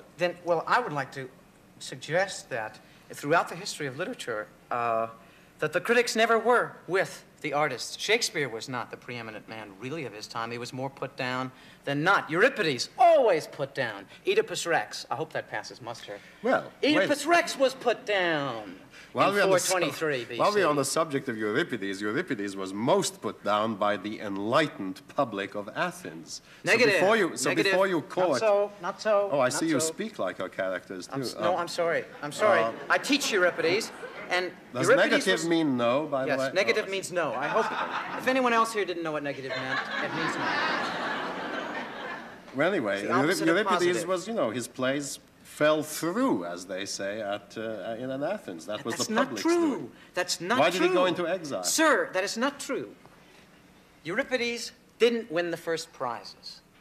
Euripides was extremely successful with the people. That's my whole point. They loved him, and the people afterwards loved him. The scholars, the scribes, preserved more of Euripides than of Sophocles and of Aeschylus because they loved Euripides, and they didn't care what the critics, who were the judges there at the drama festivals every spring, they said, Euripides, down. Right on! But the people said, right on, Euripides. No, and that's really true. I'm sorry. Wait, let me say something. Let me talk to you. Y'all been talking all night. Let me talk. Let me talk to you. Why? I wished I was a... Can you clear this up in 30 seconds? Then I can clear it up in a second. Okay. I don't think that people should care. If I was in a play, I wouldn't care what you write. It wouldn't make no difference because I wouldn't think that you would know anyway. I think if God give a person a gift, that he has a gift, I don't think that a man could tell how the beans supposed to be in the pot when they don't even eat beans. You understand that? And yes. So if I was on Broadway and a book writer, now I'm writing a book called He Got What He Wanted, but He Lost What He Had. I don't care what they say.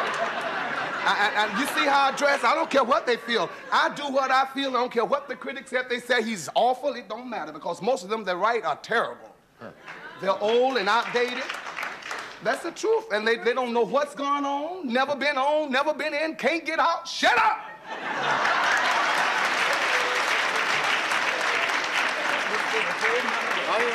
Well, answer that later or no? That sort of wipes you out, doesn't it? you may answer that in a moment. We'll be back after this message from our local station.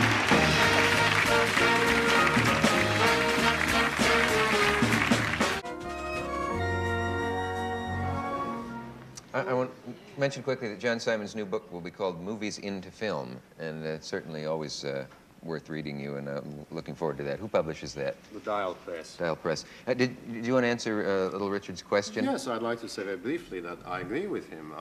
I don't think that criticism should be taken as prescriptive. In other words, it's not meant to be setting down the law by which artists, good or bad, have to abide.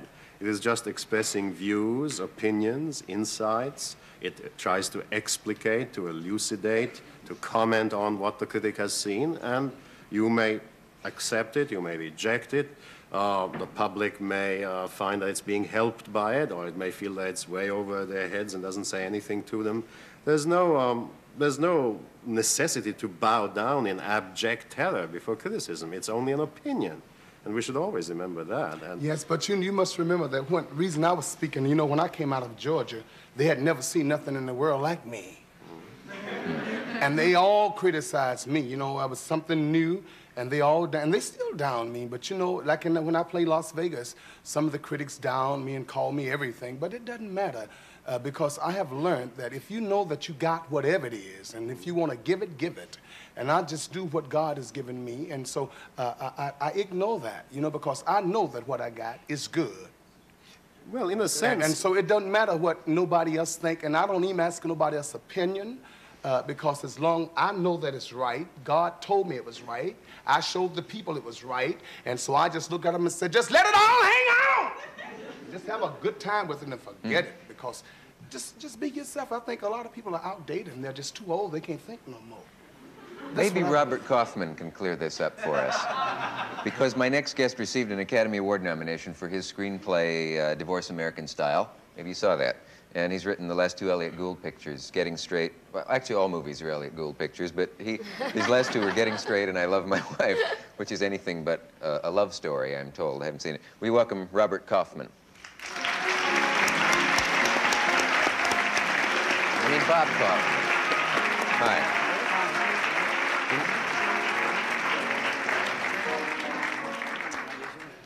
Have a seat, Robert. This is a short segment.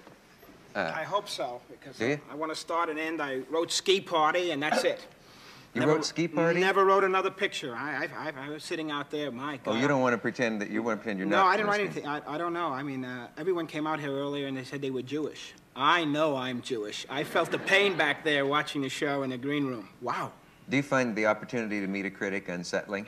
No. No. I'm prepared. I mean, you know, you get good ones, you get bad ones. Mm-hmm. And in the end, the people go to see what they want to see anyway. And the fact about Love Story is, I think a lot of you missed the point, is it's a reflection of our economic condition. As we, it is? Yeah, I think the public is turning away from realism because we're going into a depression, and they want escapism and fantasy. And we're going to see escapism, romance, fantasy, Betty Grable and Cesar Romero, 1970 style, for the next couple of years. Maybe that is good criticism, by the way. I mean, that is very enlightening. That explains a great deal. I think we're. I think when. It really does. I think when the country's affluent, like we've been affluent, at least we're told we're affluent, we have a great deal of guilt about being affluent because we're all brought up in the the Judeo-Christian ethic, and we want to suffer. So we want to look at ourselves and say, "Oh my God, we're ugly, terrible, lost, lonely, alienated people." And we had 3, 4, 5 years of those pictures. Now I think it's swinging around again. Now everyone doesn't have anything, and they're saying, "What am I feeling guilty about? My life is terrible. I don't want to see my life on the screen. I don't want to see reality." And they go and they see Love Story, which is an escape from the going home at 5 o'clock, and there is Harriet standing in the doorway saying, "You know what the children did today?"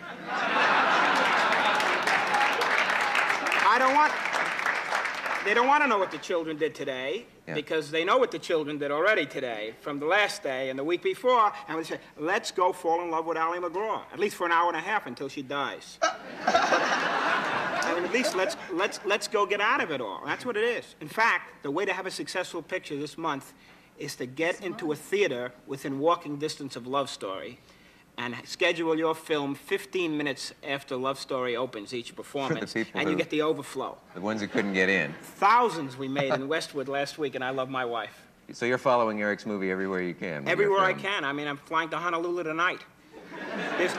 Somehow I believe you. There's no theater, but there's an open field. Next to where the pictures play. There's an open field here tonight. We have a message, and we'll be right back with it.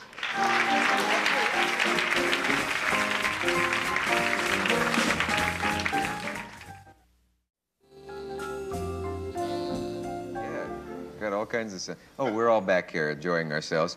Bob Kaufman, now you've had the experience of having a film that was quite popular get what you might call bad reviews from the so-called respectable critics, haven't you? I think that happened with Getting Straight. From the New York auteurs, yeah.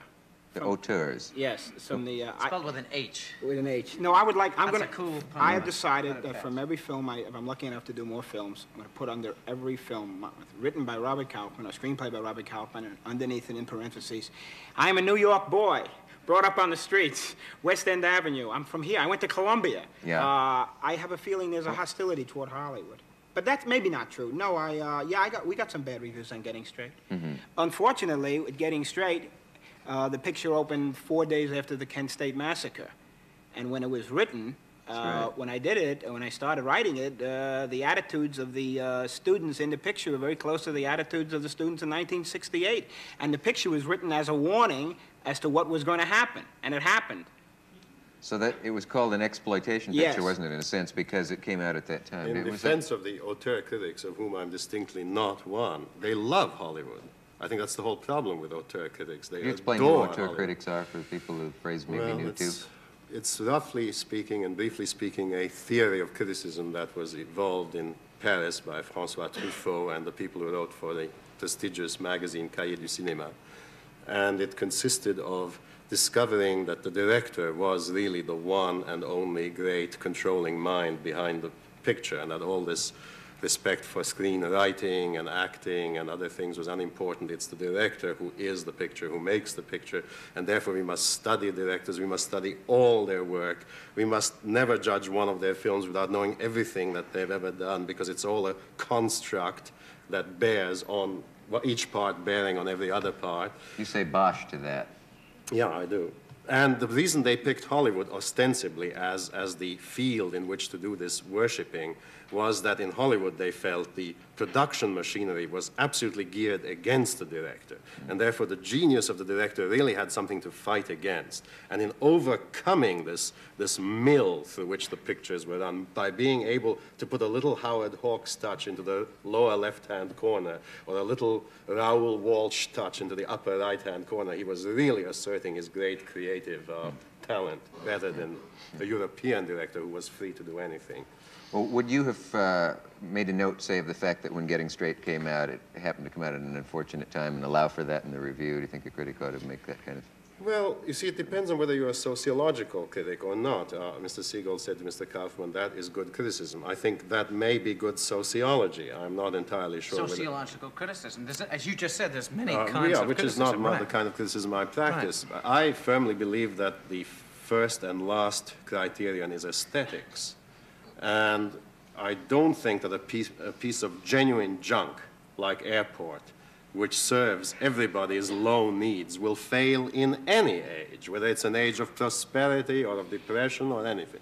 But Airport doesn't serve everybody's low needs. It only serves the greater, the greater mass of the American people's low needs. Well, that's what I mean by everybody. There are 50 or 60% of if Airport satisfies the needs of 50% of the audience, which goes out twice a year to a motion picture. It goes out to see Airport, it goes out to Sound of Music, a picture like that. Mm-hmm. But that group, you'll never get that group to go out and see Husbands. There's room for everybody, all kinds of pictures. I'm not disputing that. I'm just saying that I don't think that it's the kind of times we're living in that's all that important. It's whether a picture really meets a kind of wish fulfillment image that I think is basically not very changing and is always in the bosoms of humanity, and especially in those bosoms which haven't been trained by the brain to think more perceptively. Is there anything about Getting Straight that you'd like to ask Mr. Kaufman about as the author of it, or that you as the author would like ask Mr. Simon as the critic of it, since I don't suppose you get together that often? No, I don't remember Mr. Simon reviewing it. Oh, maybe you didn't. Getting Straight. Yeah, I did review it in the No wonder I don't remember it. No. The reason is very simple. Very few people read The New Leader. Very few people read. Yes, I remember I remember. Yes. May I say my word again? They didn't hear it. Did it help you to get straight, that book? The book? Say Get Straight. The movie. The movie. It's a movie. Well, you should see that. Yeah, I saw it. Don't you miss it. Wow, you got to get it. Make sure that you go and see that, because it will do something for you. You need to get straight.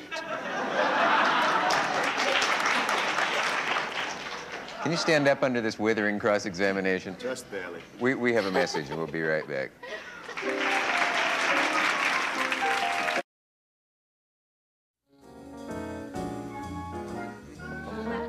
so much. Bob Kaufman's the most recent addition to our group of friends. You're doing a new film called I Love My Wife. Is this is a bad question to ask an author, but is it autobiographical? Yep. Yeah. Oh. Kind of, yeah. It's a good answer. Well, it's kind of autobiographical. Of course, I didn't tell the whole truth. Yeah. There's no underground theater in the world would show that picture. It would be like an Andy Warhol 9-hour special. Really, you've tasted life, have you, in all its sordid aspects? I've groveled before it. No, yeah. No, well, about marriage, I think I try to make a picture about the. I started out to make a picture about the childlike American woman, and it ended up a picture about the sexually adolescent American male, because I found out that as I was writing it, that the childlike American woman is the way she is because the American male is a sexual adolescent. And you're willing to include yourself in that category and say it publicly? Yeah, only when it happened to me, it was terribly tragic, and when it's on the screen, it's very funny. So, which is what comedy is, I guess. Something happening to somebody else, just like it happened to you, only it's much worse happening to them. What age are you in the film? Elliot playing me is about 33. Oh my God! Here's where I leave. I'm kind of running out of life with Elliot. I don't know. I'm going to have to live some more before I can do another picture with him. Was 33 the most troublesome time of your life for this problem? The problem started when I was 12 years old, under the blankets with a flashlight. Really? And it's been going on for like 25 years. Reading racy books, eh? Well, my mother told me I was going to go crazy, and she was right. You went crazy? What? She used to climb in the window and watch. Yeah. Did I go crazy? No, but it didn't do me any good. No, it's a problem we're all faced with, our generation, not our children's generation, because thank God I think we're the first generation not to pass the sexual madness on to our kids. My kids play with each other. The doors are open. The bathroom, the door, they don't lock. They're just unbelievably free. Have to make a film of that sometime. A little disgusting, but very free. So, well, would you say that you're cynical about marriage in this film? No, I'm cynical about contemporary marriage. I think it has to change. The rules have to change. And I think we have to find a new way of going. It's a little anachronistic today. It doesn't seem to work like it used to work about 4 years ago. Cutting you off, I got to say this. I've never heard as many big words as I hear on this show, and you must remember that. In Georgia, we didn't use these type of words. Well, that's because and we're shut up, Jewish. Shut up. You know I'm Jewish, too. The only big words that we had was like Empire State Building and Atlantic Ocean, Pacific Ocean and stuff like that. And these words, you know, you all be talking all over my head. Seneca, Bacaba, Shinim, Akamili. I be wondering, I said, what they talking about? And I've been wondering all night what you all was saying. A lot of times I wanted to get in, but I don't know what you were saying. I seem to remember that you did get in a couple of times. I didn't know what you was talking about. You all should use little bitty words like don't and do sometimes. Would you like us all to stand now? Shut up. Okay. You're married now, are you, Bob? I don't know. No, I'm divorced. Oh, you're divorced. Are you? I don't know. It had nothing to do with the picture. It had to do with the first picture. No, of course not. I don't know why I'm probing into your life no, like this. No. Yeah, I'm divorced. Oh, boy. Yeah, I got a California divorce. California. Is that as good as the other kinds, or what does that mean, a California? The alimony stops the day I get hit by a stagecoach in Bulgaria.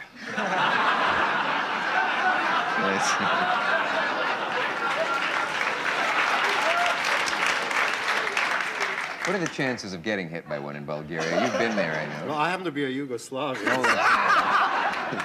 I forgot. You've never been hit by anything there, I assume. You went to high school with Frank Perry, the filmmaker. Yes. Was that a little school for little filmmakers, or did you? No, that was Staples High School in Westport, Connecticut. And Frank and I went. He was one of the few friends I had since we were the first Jewish family in town in 1941. Were you? Yeah, and they were terrific to us. No anti-Semitism. In Westport? Until the second Jewish family showed up. Then they got a little worried. But no, Frank and I went to high school together, yeah. And he taught me how to cheat.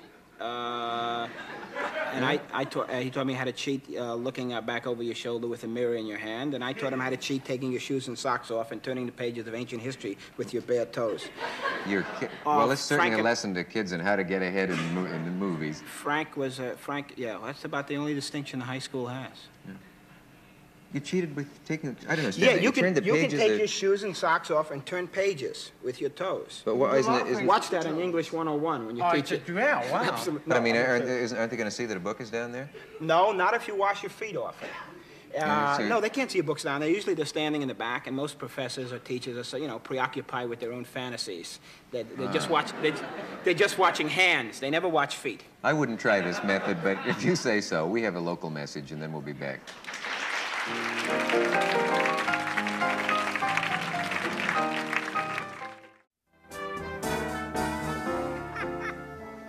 I assume we're, what, out of time? Oh, tomorrow night's New Year's, we're live. I told you Otto Preminger, Pat McCormick, Jan Pierce will be here. And thank you, Little Richard and Rita Moreno and John Simon and Erich Segal and Robert Kaufman. Electric Circus Theater tonight in New York on St. Mark between 2nd and 3rd. Please whatever don't he cancel that says, we'll see you New Year's Eve. That's tomorrow. Good night. Thank you.